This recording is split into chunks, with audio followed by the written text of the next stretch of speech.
Դավանության աղբյուրը եկեղեցու սրբազան ավանդությունն է, որի հեղինակը Աստուծո Սուրբ Հոգին է։ Աստված անընդհատ հայտնել է ինքն իրեն իր Սուրբ Հոգու կենդանի և շարունակական ներգործությամբ։ Եվ աստվածային այդ հայտնությունը արտահայտված է Աստվածաշունչ գրքերով, առաքելական ավանդությամբ, եկեղեցու սրբազան ծեսով, եկեղեցու հայրերի հոգեշունչ գրվածքներով և տիեզերական ժողովների սահմանումներով։ Աստծո սրբազան ավանդությունը ինքը շարունակական իրողություն է, ոչ թե մեկ անգամ տրված և վերջացած իրողություն։ Սա նշանակում է, որ անընդհատ պատմության ընթացքում հավատացյալ գիտակցությունը նորոգվում և ամրապնդվում է Սուրբ Հոգու նորանոր հայտնություններով, որոնք վավերացվելով եկեղեցու կողմից դառնում են դավանական ճշմարտություններ։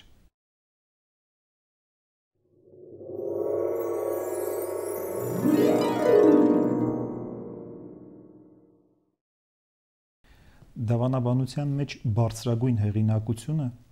վերապահված է եկեղեցու տիեզերական ժողովներին, որոնք Սուրբ Հոգու բացառիկ ներգործությամբ սահմանել և եզրագծել են հավատքի ճշմարտությունների ամբողջությունը։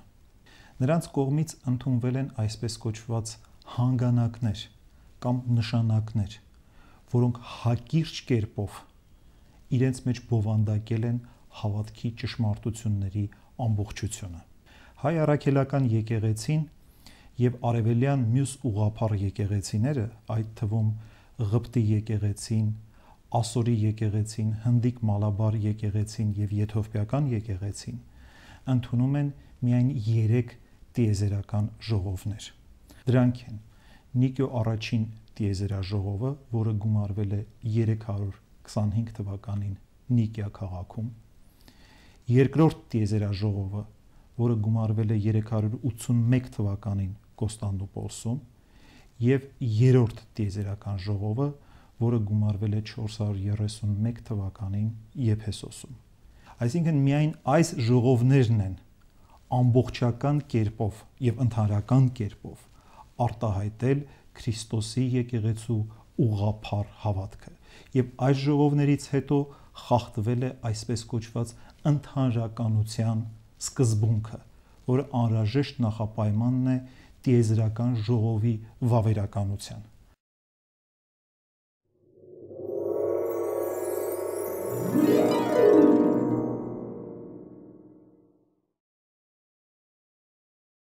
Պայքարելով զանազան աղանդավորական ուսմունքների դեմ, եկեղեցու հայրերի կողմից մեզ է ավանդվել մեծածավալ դավանական գրականություն, որոնք անհրաժեշտ են հավատացյալ գիտակցությունը կրթելու, լուսաբանելու և առհասարակ հավատքի ճշմարտությունները ուղղափառ կերպով մեկնաբանելու համար։ Եկեղեցու հայրերի դավանական այս ժառանգությունը Սուրբ Հոգու սրբազան ավանդության անբաժանելի մասն է կազմում։ Հայ եկեղեցու դավանաբանության կարևոր սկզբնաղբյուրներ են եկեղեցու մեծահռչակ հայրերի և վարդապետների դավանական գրվածքները։ Հատկապես կարևոր են Դիոնիսիոս Արեոպագացու, Աթանաս Մեծի, Գյուրեղ Երուսաղեմացու, Գրիգոր Աստվածաբանի, Բարսեղ Կեսարացու, Գրիգոր Նյուսացու, Հովան Ոսկեբերանի, Գյուրեղ Ալեքսանդրացու, Եփիփան Կիպրացու և այլ մեծ հայրերի գրվածքները։ Հայ եկեղեցու դավանաբանության կարևոր սկզբնաղբյուրներից մեկն է նաև Տիմոթեոս Կուզի նշանավոր հակաճառությունը։ Կան միջնադարյան մի քանի կարևոր ժողովածուներ, որոնք հետագայում մեծ դեր են խաղացել հայ եկեղեցու դավանաբանության ձևավորման գործում։ Դրանցից առանձնացնելի են Կնիկ Հավատո և Գիրք Թղթոց նշանավոր ժողովածուները։ Եկեղեցու տիեզերական հայրերի լուսավոր ավանդները և ուսուցումները զարգացրել և բյուրեղացրել են իրենց գրվածքներում հայ եկեղեցու հայրերը և նշանավոր վարդապետները։ Հայ եկեղեցու դավանաբանական մեծագույն հեղինակություններից են Սուրբ Հովանես Օձնեցի հայրապետը, Խոսրովիկ թարգմանիչ հռետորը, Անանիա Նարեկացին, Անանիա Սանահնեցին, Հովանես Սարգսակը, Մխիթար Գոշը, Ներսես Շնորհալին, Հովանես Երզնկացին, Կիրակոս Երզնկացին,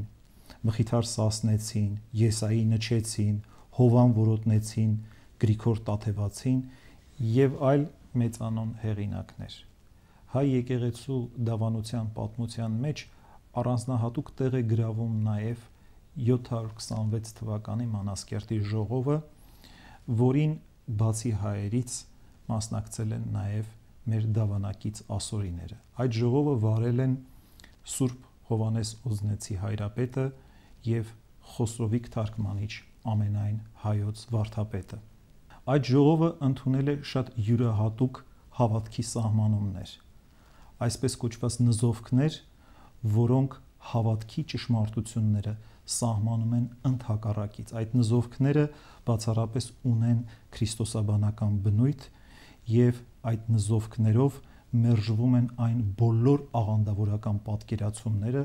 որ այդ ժամանակ կային մեր Տեր Հիսուս Քրիստոսի փրկagorցության վերաբերյալ։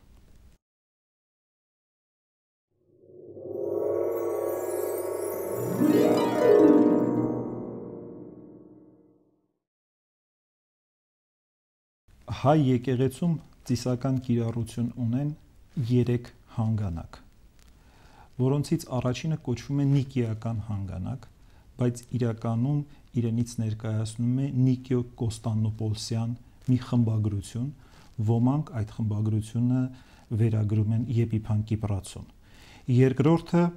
Սուրբ Գրիգոր Տաթևացու նշանավոր հավատքի խոստովանությունն է, որով ընդհանրապես սկսվում է հայ եկեղեցում աստվածպաշտական կարգը։ Երրորդ խմբագրությունը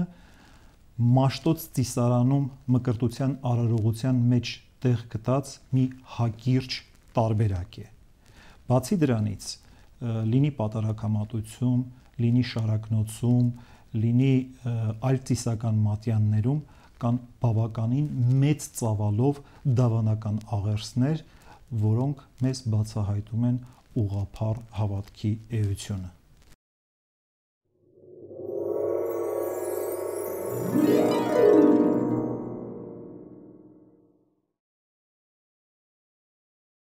Հայ եկեղեցու դավանությունը ունի հետևյալ կառույցը. առաջին՝ Աստված, երկրորդ՝ արարչագործություն եւ երրորդ՝ փրկagorցություն։ Փրկagorցությունը իր հերթին նաեւ բաժանվում է հետևյալ ենթակառույցների՝ քրիստոսաբանություն, Սուրբ Հոգու տնօրինություն եւ եկեղեցի եւ վախճանաբանություն։ Դավանության առաջին մասը Աստծո գոյության, ինքնության եւ ստորոգելիների մասին է։ Երկրորդ մասում խոսվում է Աստծո կողմից իմանալի եւ զգալի աշխարհների արարչագործության մասին։ Դավանության երրորդ մասը ներկայացնում է մարդկային ազգի փրկagorցությունը, որը բացվեց Աստծո որդու մարդեղությամբ, մեր Տեր Հիսուս Քրիստոսի գալստյամբ, ապա շարունակվեց Սուրբ Հոգու տնօրինական գալստյամբ եւ եկեղեցու առաքելությամբ մինչև շարունակական ներկա եւ իր լրումին պետք է հասնի վախճանաբանական ապագայում մեր Տեր Հիսուս Քրիստոսի երկրորդ գալստյամբ եւ մեռելների հարությամբ։ Բնականաբար դավանաբանության գլխավոր թեման քրիստոսաբանությունն է։ Այս մասին որոշակիորեն խոսում է Սուրբ Աթանաս Մեծը։ Քրիստոնեության անունը Քրիստոսին ճշմարտապես դավանելն է, եւ քրիստոնյա է կոչվում նա, ով ունի ճշմարիտ դավանությունը։ Հայ եկեղեցու դավանության կարևոր մասեր են կազմում նաեւ Սուրբ Հոգու տնօրինության եւ եկեղեցաբանության մի շարք կարևոր խնդիրներ, ինչպիսիք են շնորհը, եկեղեցու սրբազան խորհուրդները, աղոթքը, ծիսական աստվածպաշտությունը եւ այլն։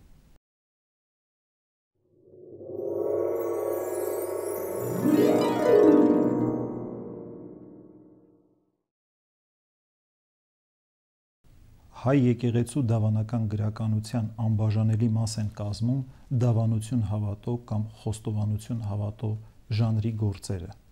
Դրանք ունեն որոշակի հակիրճ խոստովանական ոճ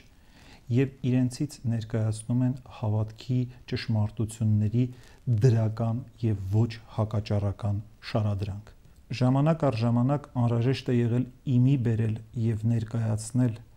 ուղղափառ հավատքի խոստովանությունը որոշակի անհրաժեշտ ծավալումներով։ Այսպիսի երկերը ի հայտ են եկել ոչ միայն